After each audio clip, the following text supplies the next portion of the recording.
Hi, I'm Emily Singer, the Director of Social Media at Catch It in Time, and this is Catch It in Time Ask the Questions, or Catch It in Time ATQ.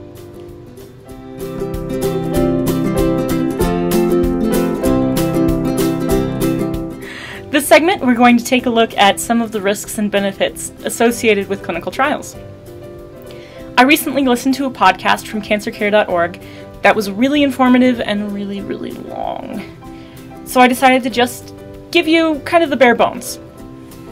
What are some of the potential risks and benefits associated with enrolling in a clinical trial? Check it out.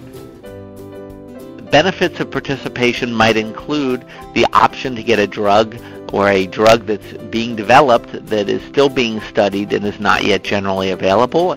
The additional people being involved in the study and looking at the patient and keeping tabs on the treatment program, that's a potential benefit. Other benefits include benefits to society. Any progress that we make depends on clinical trials, and that's a benefit. The risks of participation are the fact that there may be more effort involved, there may be more doctor visits, there may be more testings. When we are using new drugs or new treatment regimens, by definition, we're still learning about them. So we might be surprised, and there might be some extra things that happen that we didn't know about.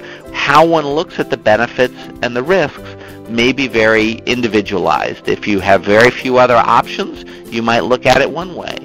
If you have lots of options and the standard treatment looks pretty good, then you might look at it a different way. But in each of those cases, there are scenarios where participation in a clinical trial might add something.